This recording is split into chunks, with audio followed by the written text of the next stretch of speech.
Bonjour à tous. Je suis l'étudiant Koya Bekotine Marabouché. Je suis actuellement inscrit en licence 3, filière informatique industrielle et automatisme à Yaoundé. Je suis de nationalité tchadienne et je suis vraiment ravi, très content de participer à ce concours de maths 10 comme vous le voyez tout au tableau. Nous allons donc essayer de résoudre l'exercice que nous avons choisi afin d'atteindre la décision du jury. Nous avons l'exercice qui est devant nous.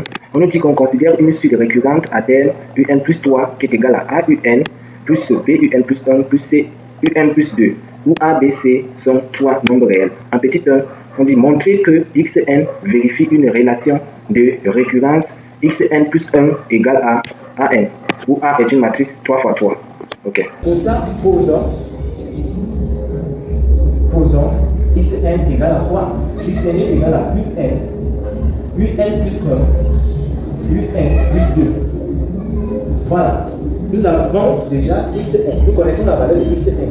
Et maintenant, il faut donc voir si nous pouvons aussi avoir la valeur de XN plus 1.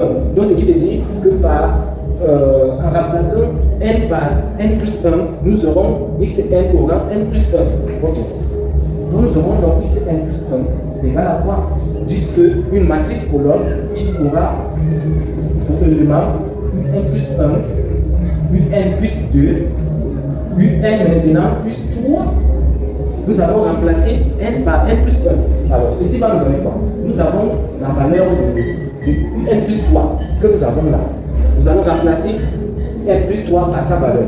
Nous aurons donc quoi? Nous aurons N plus 1, UN plus 2, vous voyez, UN plus 2. Nous aurons donc A, UN qui est là, plus B, UN plus 1, plus C, UN plus 2. Nous avons remplacé UN plus 3 par sa valeur dans la matrice colonne représentant XN plus 1. Alors, nous allons donc essayer de décomposer cette matrice parce que la matrice était au départ un produit de matrice. Alors, nous allons essayer de trouver la matrice que nous avons multipliée avec la matrice pour avoir XN plus 1. Pardon. Nous voyons donc quoi? Nous voyons donc que nous avons 0, 0 là, nous avons A pour UN. Maintenant pour UN plus 1, nous voyons qu'ici au niveau de la première ligne, nous avons 1. Au niveau de la deuxième ligne, nous avons 0. Troisième ligne, nous avons B. Maintenant pour UN plus 2, première ligne 0, deuxième ligne 0, troisième ligne C. Nous multiplions par quoi? Nous multiplions juste par nous multiplions ici par UN plus 1, UN plus 2. En regardant plus haut, ceci représente UN. Ceci représente une matrice de ceci, X, ceci, UN plus 1, et la partie ici, XN plus 1. Voilà. Ce qui veut dire donc que nous pouvons écrire notre relation de récurrence XN plus 1. Vous voyez, XN plus 1 qui est égal à quoi? XN plus 1 égal à A. Nous pouvons même d'abord mettre bon A, XN. Vous voyez le coup, A est égal à quoi? A est une matrice 0, 0, A, 1, 0, B, 0, 0, C. La relation de récurrence est déjà démontrée. En petit 2. Déduire l'expression de XN en fonction de A et N et X0, pardon. Pour ça, nous allons donc revenir à la question précédente.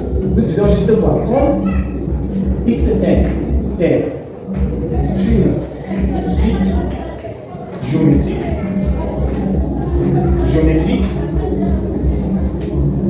des raisons A. Des raisons A déduites de la relation des récurrences XN plus 1 égale à XN. Ok. Déduisons donc quoi? XN plus 1 est juste égal à X0 fois A expo N.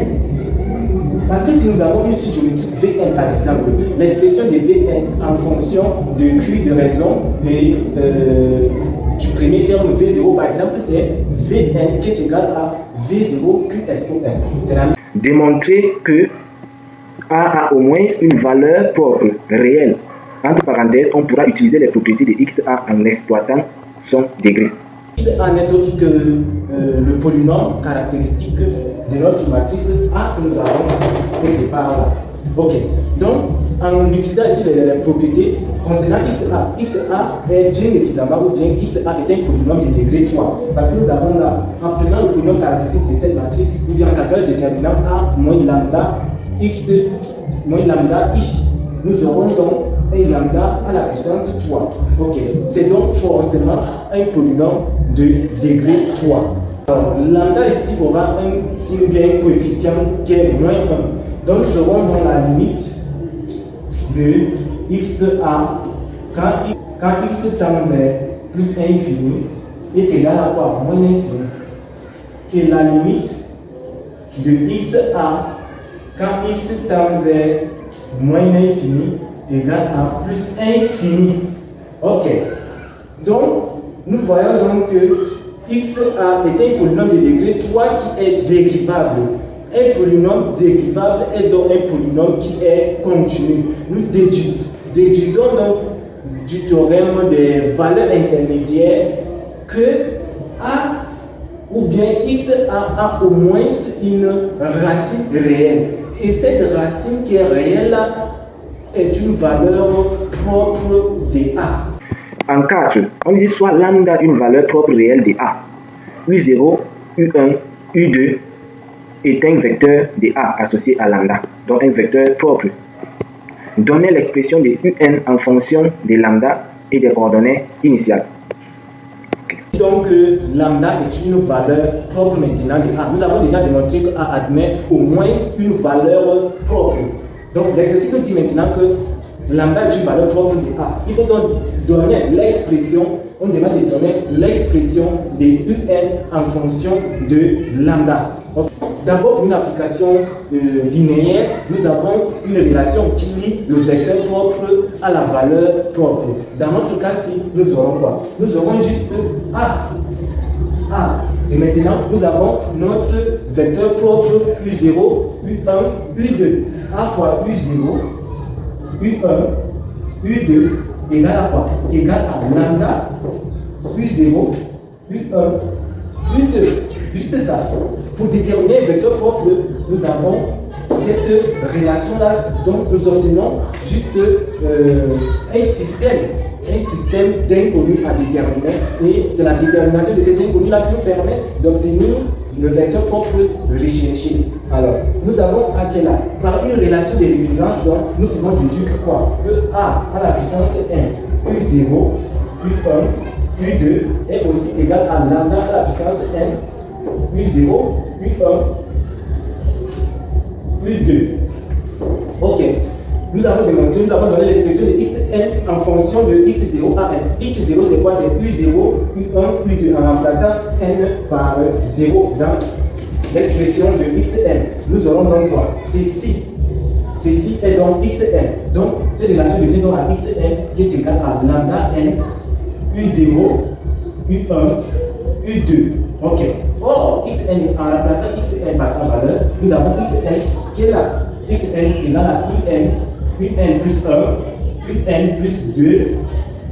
Maintenant, lambda n, U0, U1, U2. Ok. Donc, les composants nous donnent quoi? Nous avons un plus 1, un plus 2 égale à quoi? Égale à lambda n, U0, lambda n, U1, lambda n, U2. Ok. La première composante nous permet d'obtenir la relation cherchée. Cette relation cherchée est donc UN qui est égal à lambda n U0.